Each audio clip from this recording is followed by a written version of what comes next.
வணக்கங்க, கண்ணன் பேசுகிறேன். இது முற்றிலும் ஜோதிடம் சம்பந்தப்பட்ட பதிவு. இந்த பதிவை என் குருமார்களை வணங்கி அவர்களின் ஆசையுடன் பதிவேற்றம் செய்கிறேன். நான் நம்ம சேனலில் ஜோதிடம் சம்பந்தமாக நிறைய பதிவுகள் போட்டிருக்கோம். ஜோதிடம் எந்த தத்துவத்தின் அடிப்படையில் உருவாக்கப்பட்டது, நம்ம பண்டைய தமிழர்களால், சித்தர்களால், ஞானிகளால் உருவாக்கப்பட்டது, தனி மனித ஜாதகம் எந்த தத்துவத்தின் அடிப்படையில் உருவாக்கப்படுகிறது, இது முதல் கொண்டு நம்ம கிரகங்களுடைய பண்புகள், காரகத்துவங்கள், இந்த மாதிரி நிறைய வீடியோஸ், பாவகங்கள், ராசி கட்டங்கள்னா என்ன, இந்த மாதிரி நிறைய வீடியோஸ் போட்டிருக்கோம். பாருங்க, கண்டிப்பா உங்களுக்கு பயனுள்ளதாக இருக்கும். இதன் மூலமாக உங்களுக்கு என்ன பெனிஃபிட் கிடைக்கும்னா, இந்த ஜோதிடத்தை பயன்படுத்தி நம்ம எப்படி நம்ம வாழ்க்கையின் முன்னேற்றத்திற்கு பயன்படுத்திக்க முடியும் இந்த ஜோதிடத்தை அப்படிங்கிறத நீங்கள் கண்டிப்பாக தெரிஞ்சுக்கலாம். நம்ம கிரகங்களுடைய பண்புகள் பார்த்ததில் இது வரைக்கும் நம்ம சூரியன்லேருந்து பார்த்துட்டு வரோம். சூரியன் பார்த்தாச்சு, சந்திரன் பார்த்தாச்சு, செவ்வாய் பார்த்தாச்சு, ராகு பார்த்தாச்சு. இன்னைக்கு நம்ம குரு பகவானுடைய பண்புகளை பற்றி பார்க்கலாம். கிட்டத்தட்ட குரு பகவானுடைய வரலாறும் இதுவும் கிட்டத்தட்ட ஒன்றி தான் வரும். ஆனால் இதில் நிறைய விஷயங்கள் ஆட் ஆகி வரும். ஓகே, இதில் ஆக்சுவலாக பார்த்தீங்கன்னா குருவனுடைய தந்தை யாருன்னா ஆங்கிரிஸ் மகரிஷி.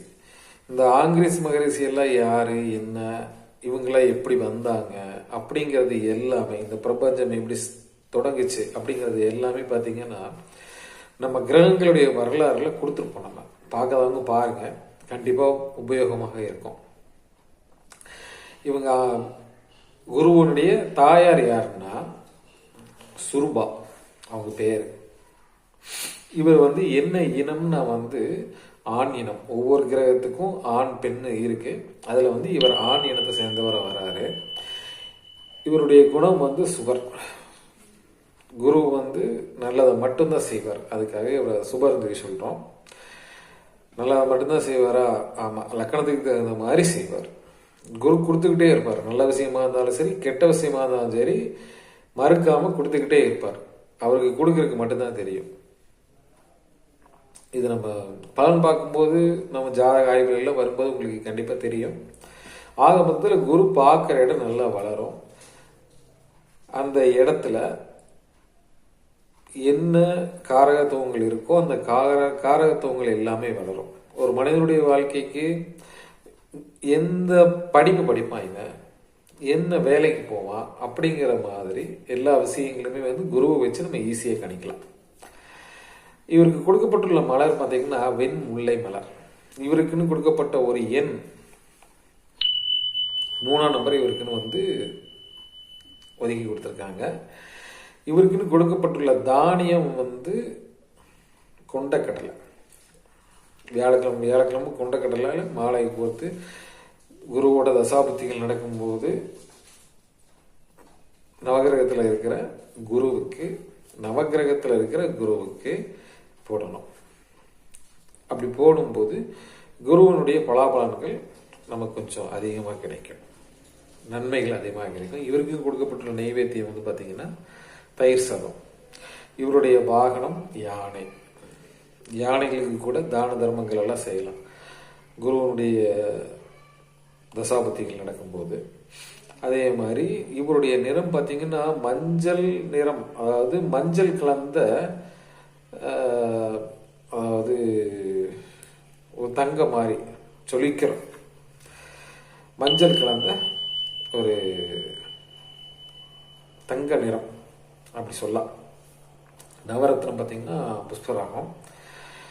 இவர் இந்த புஷ்பராகம் இது எல்லாமே குருவனுடைய பலாபலன்கள் கிடைக்கிறதுக்காக ஒரு ஜாதகத்தில் அவருக்காக செய்யக்கூடிய இது. புஷ்பராகம்லாம் நம்ம போட்டுக்கலாம், மோதிரமாவோ இல்லை எப்படியோ ஒரு வாக்கில் அணிஞ்சிக்கலாம். அணியும் போது உங்களுக்கு கிடைக்கும். அதே மாதிரி இவருக்குன்னு கொடுக்கப்பட்டுள்ள சுவை பார்த்தீங்கன்னா இனிப்பு சுவை. இவருக்குன்னு கொடுக்கப்பட்டுள்ள உலோகம் தங்கம். ரொம்ப பிரச்சனையாக இருக்கு அப்படின்னோம்னா, ஆக்சுவலாக இவர் எப்படின்னா எல்லா கிரகங்களுக்கும் ஜாதிகள் இருக்கு. நான் ஜாதிகளை பற்றி சொன்னதே இல்லை. இவர் பிராமணர் அப்படின்னு சொல்லுவாங்க இவரை. ஒவ்வொரு கிரகங்களுக்கும் ஒவ்வொரு ஜாதி இருக்குது. அந்த காலத்தில் வந்து பார்த்திங்கன்னா ஜாதிங்கிறது வந்து இவர் வந்து பிராமணர், இவர் வந்து சத்திரியர், இந்த மாதிரி தான் பிரிப்பாங்க. அது வைசியர், அந்த மாதிரி கொஞ்சம் வேற மாதிரி இதாக வரும். சரிங்களா? இப்போ வர்ற மாதிரி ஜாதிகள் இருக்காது. அதில் வந்து இவர் வந்து பிராமணர் சொல்லியிருக்காங்க. பிராமணருக்கு ரொம்ப குருவினால பாதிப்புகள் இல்லை, குருவனுடைய நன்மை நமக்கு கிடைக்கணும் அப்படிங்கும்போது பிராமணருக்கு வந்து இந்த மாதிரி குருவாக இருக்கிறவங்க, பிராமணர்னு இல்லை குருவாக இருக்கிறவங்களுக்கு ஒரு சேவை மாதிரி ஏதாவது நம்ம செஞ்சோம்னா கூட, இல்லை தங்கம் ஏதாவது கொடுத்தோம்னா கூட உங்களுக்கு அந்த குருவனுடைய இதெல்லாம் வந்து மட்டுப்படும். அதாவது லக்கணத்துக்கு 12ஆம் இடத்துல குரு உட்கார்ந்து ஏதாவது திசை நடத்தினாருன்னா பிறந்த இடத்த விட்டு வெளியில் போய் ஆகணும், கூட்டிகிட்டு போயிடுவார். தேசாந்திர யோகம் சொல்லுவாங்க. ஆனால் நம்ம சூழ்நிலை போகவே முடியல. இதை வந்து போகக்கூடிய சூழ்நிலையில் நம்ம இல்லை அப்படிங்கும்போது அப்போ அங்கே அந்த இடத்துல இருக்கும்போது ஏதாவது பிரச்சனைகள் வந்துட்டே இருக்கும். சரி, இதை வந்து நம்ம எப்படி கம்மி பண்ணுறது அப்படிங்கும்போது இந்த மாதிரி பரிகாரங்கள்லாம் ட்ரை பண்ணலாம். நம்ம ட்ரை பண்ணும்போது அந்த இடத்துல இருக்கிற சில பிரச்சனைகள், குருவால் கொடுக்கக்கூடிய பிரச்சனைகள் தீரும். குருவும் நிறைய பிரச்சனை கொடுப்பார். வரும் பதிவுகளை நம்ம பார்க்கலாம். இவருக்குன்னு கொடுக்கப்பட்டுள்ள வஸ்திரம் மஞ்சள் கலர், மஞ்சள் நிற ஆடை. இவருடைய அதிதேவதை வந்து பிரம்மா. பிரம்மாட்ட போய் முறையிடலாம், ஐயா சாமி அப்படின்னு சொல்லி. இவருக்குன்னு கொடுக்கப்பட்டுள்ள சிறப்பு ஸ்தலம் திருச்செந்தூர், ஆலங்குடி. கண்டிப்பாக கர்மா குறையும். இவருக்குன்னு கொடுக்கப்பட்டுள்ள நோய் நீரிழிவு நோய், டயபெட்டிஸ், சக்கரை சுகர் சொல்றாங்கல்ல, அந்த நோய். இவருக்குன்னு கொடுக்கப்பட்டுள்ள திசை வந்து வடக்கு திசை. இவருடைய உடல் பாகம் பார்த்தீங்கன்னா குருதி, கல்லீரல், தசைப்பகுதி, இது எல்லாமே வந்து கொடுத்துருக்காங்க. இவருக்குன்னு கொடுக்கப்பட்டுள்ள தசா வருடங்கள் பார்த்தீங்கன்னா 16 வருடங்கள் கொடுத்துருக்காங்க. இந்த 16 வருடங்கள் ஒருத்தருடைய வாழ்க்கையில் தசா வருடங்களாக வரும். புத்திகள் எல்லா தசையிலையும் வரும், தசாலையும் வரும். இது வந்து இவருக்குன்னு கொடுக்கப்பட்டுள்ள தசா வருடம் 16 வருஷம் கொடுத்துருக்காங்க. அதே மாதிரி இவருடைய ஆட்சி வீடு அப்படின்னு சொல்லி பார்த்தீங்கன்னா தனுசு, மீனம், இது ரெண்டு இவருடைய ஆட்சி வீடு. இவருடைய உச்ச வீடுன்னு பார்த்தீங்கன்னா கடகம், கடகத்தில் இவர் உச்சமடைவார். அதே மாதிரி இவருடைய நீச்ச வீடு அப்படிங்கிறது மகரம். எந்த ஒரு கிரகமும் அதற்கு நேர் எதிரே உள்ள வீட்டில் வந்து நீச்சமாயிடும். உச்சமடைகிற கிரகம் வந்து நீச்சம் அடிச்சிடும். சரிங்களா? இவருக்குன்னு கொடுக்கப்பட்டுள்ள நட்சத்திரங்கள் புனர்பூசம், விசாகம், பூரட்டாதி. இந்த 3 நட்சத்திரங்கள் வந்து 27 நட்சத்திரங்கள்ல வந்து இந்த 3 நட்சத்திரங்களை வந்து குருவுக்காக ஒதுக்கி கொடுத்துருக்காங்க. இவர் வந்து மூல திரிகோணம் அடையும் வீடு. இவர் வந்து தனுசு ராசியில வந்து மூல திரிகோணம் ஆட்சி வீடு. தனுசுங்கிறது அவருடைய ஆட்சி வீடு. அதுல மூல திரிகோணம் அடைவார். ஓகே. இவருக்கு வந்து நிறைய பேர்கள் இருக்கு. குருன்னு மட்டும் சொல்ல மாட்டாங்க, வியாழன் சொல்லி சொல்லுவாங்க, பொன்னன் அப்படின்னு சொல்லி சொல்லுவாங்க, அந்தணன் அப்படின்னு சொல்லி சொல்லுவாங்க, அதே மாதிரி பிரகஸ்பதி அப்படின்னு சொல்லி சொல்லுவாங்க, மறையோன். என்ன இந்த மறையோன்னா வேதங்கள் எல்லாம் வேத சாலையில தான் இவர் அதிகமாக இருப்பார். குரு அவ்வளோதான்.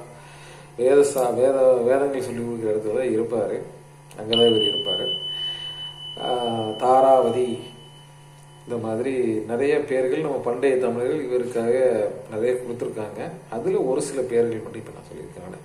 இந்த மாதிரி நிறைய பேர்கள் இருக்கு.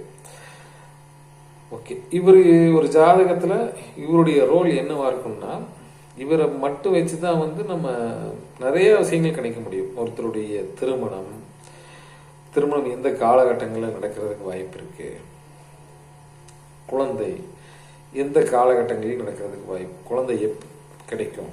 திருமணமான எல்லாத்துக்குமே உடனே குழந்தை கிடைக்காது. ஒரு குறிப்பிட்ட காலகட்டங்கள் வந்து தள்ளி போகும். அதுக்காக அதை நிறைய ஃபேக்டர் எடுத்து கணிக்கணும். அதில் குருவையும் ஒரு ஃபேக்டர், குரு முக்கியமாக மெயின் ஃபேக்டராக இருப்பார் திருமணத்திற்கும் குழந்தைக்கும். அதுக்கப்புறம் இவர் ஒரு தொழில் பண்றாரு அப்படின்னோம்னா இவர் எந்த தொழிலை நோக்கி போனா இவருக்கு வந்து நல்லா இருக்கும் அப்படின்னு சொல்லிட்டு இவர் படிக்கிற காலத்திலே நம்மளால டிசைட் பண்ணி சொல்ல முடியும். இவர் இந்த தொழிலுக்கு போறாரு, அப்ப இது சம்பந்தமா படிச்சாருன்னா இதுக்கு இந்த அமைப்பு கிடைக்கும் அப்படிங்கிறத நம்ம வந்து சொல்ல முடியும். பொதுவாக ஒரு ஜாதகத்துல வந்து குரு நல்லா இருக்கணும், குரு மறையக்கூடாது, மறைவு ஸ்தானங்கள்ல குரு போகக்கூடாது. குரு பார்த்தால் கோடி நன்மை, கோடி குற்றங்கள் நீங்கும். எவ்வளவு பெரிய பிரச்சனை இருந்தாலும் குருவோட பார்வையில் அந்த கிரகம் நின்றுச்சுன்னா அந்த பிரச்சனை அப்படியே விலகி போயிடும். இது வந்து குருவுக்கு உண்டானது. ஆனால் உறுதியாக குரு வந்து ஒரு ஜாதகருக்கு வந்து ஜாதகத்தில் நல்லா இருக்கணும். அப்படிதான் இவருடைய. அதே மாதிரி இதில் இன்னொன்று இருக்கு, தனித்த குரு நல்லா செய்ய மாட்டார் அப்படின்னு சொல்லி ஒரு சில சொல்றாங்க. குரு இருக்கிற இடத்துல அவ்வளோ நல்லா இருக்காது அப்படின்னு சொல்லி சொல்லுவாங்க. அப்படியெல்லாம் ப்ராக்டிக்கலாக பார்க்கும்போது, ஆய்வு பண்ணி பார்க்கும்போது அப்படிலாம் இல்லை.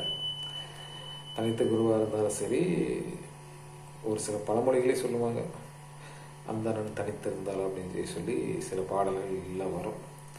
ஆனால் ஆய்வில் பார்க்கும்போது அந்த மாதிரியெல்லாம் ஒன்றும் இல்லை. இருக்கிற இடத்துலையும் நல்லா தான் இருக்கார். அவருடைய பார்வைக்கும் பலம் ரொம்ப அதிகமாக இருக்குது. உண்மையிலே அவர் பார்க்குற பார்வை, ஒரு அசுப கிரகத்தின் மீது அவருடைய பார்வை விழுந்துருச்சுன்னா அந்த கிரகம் அந்த ஜாதகருக்கு கொடுக்கும் கெடுபலன்களை குறைத்து கொள்ளும். இது உண்மையான விஷயம்தான். அதனால குரு வந்து ஒரு ஜாதகருக்கு வந்து நல்லா இருக்கணும். ஒரு குரு மட்டும் லக்கணத்தை பார்த்துட்டாருன்னா அந்த லக்கணத்துல எத்தனை குற்றம் குறை இருந்தாலும் அந்த லக்னாதிபதி ஸ்ட்ராங் ஆயிடுவார். அந்த ஜாதகருக்கு தீர்க்க ஆயுள். அதில் எத்தனை குறை இருந்தாலும் சரி, லக்கணாதிபதியே நீச்சமாக இருந்தாலும் லக்கணத்தை குரு பார்த்துட்டாரு, இல்லை லக்கணாதிபதியை குரு பார்த்துட்டாரு அப்படின்னா தீர்க்க ஆயுளுக்கு போயிடும். அதனால எந்த ஒரு சூழ்நிலையிலும் குருவனுடைய நிலைப்பாடு வந்து ரொம்ப நல்லா இருக்கணும். இருந்துச்சுன்னா கண்டிப்பாக நல்லது கிடைக்கும். அதுக்கப்புறம் நம்ம போன வீடியோவிலே சொல்லியிருப்பேன், நான் கூடிய விரைவில் வந்து நம்ம ராசி பலன் வந்து சொல்ல போகிறோம். அதனால் நம்ம சேனலை பார்க்குறவங்க சப்ஸ்கிரைப் பண்ணிக்கோங்க. என்ன பண்ணிங்கன்னா தான் இது டெய்லி ராசி பலன், அது அந்த டைமில் காலையில் உங்களுக்கு கிடைச்சா மட்டும்தான் உபயோகமாக இருக்கும். அதனால் நம்ம சேனலை சப்ஸ்கிரைப் பண்ணிக்கோங்க. பண்ணிங்கன்னா தான் நம்ம வீடியோ போட்ட உடனே உங்களுக்கு வந்து சேரும், இல்லாட்டி அது வேஸ்ட் ஆகிடும். அதனால் நம்ம சேனலை பார்க்குறவங்க சப்ஸ்கிரைப் பண்ணிக்கோங்க. கூடிய விரைவில் ராசி பலன், இந்த ராசி பலன் வந்து எல்லா டிவியில் சொல்கிறாங்க, எல்லாம் ஓகே. ஆனால் நம்ம வந்து கொஞ்சம் மாறுபட்ட முறைகள் துல்லியமாக, இது பொது பலன் தான். மேசராசிக்காரங்கன்னு பார்த்தீங்கன்னா பல ஆயிரம் கோடிக்கணக்கான பேர் இருப்பாங்க. எல்லாத்துக்குமே இது நடந்துருமா? நடக்காது. ஆனால் இதுலேயே செப்பரேட் பண்ணி கிட்டத்தட்ட ஒரு பொது பலன்கிறது ஒரு 20% தான் செட் ஆகும் ஒருத்தருக்கு. எந்த ஒரு மனுஷனுக்கும் வந்து ஒரு 20% தான் செட் ஆகும். நம்ம இதை கேட்டகரி தனியாக பிரித்து கிட்டத்தட்ட ஒரு 50 to 60% மேட்ச் பண்ணுற மாதிரி கண்டிப்பாக அதை வந்து மக்களுக்கு உபயோகமாக இருக்கும் அப்படிங்கிற முறையில் பண்ண போகிறோம். அதனால் பார்க்குறவங்க கண்டிப்பாக சப்ஸ்கிரைப் பண்ணிக்கோங்க. பண்ணிங்கன்னா மட்டும்தான் உங்களுக்கு கிடைக்கும், இல்லாட்டி கிடைக்காது. சேனலில் இருக்கும், எப்போ வேணாலும் பார்க்கலாம். ஆனால் சப்ஸ்கிரைப் பண்ணிங்கன்னா மட்டும்தான் போட்ட உடனே வரும். தொடர்ந்து பாருங்கள், சப்ஸ்கிரைப் பண்ணுங்கள், லைக் பண்ணுங்கள், கமெண்ட் பண்ணுங்கள். நன்றி, வணக்கம்.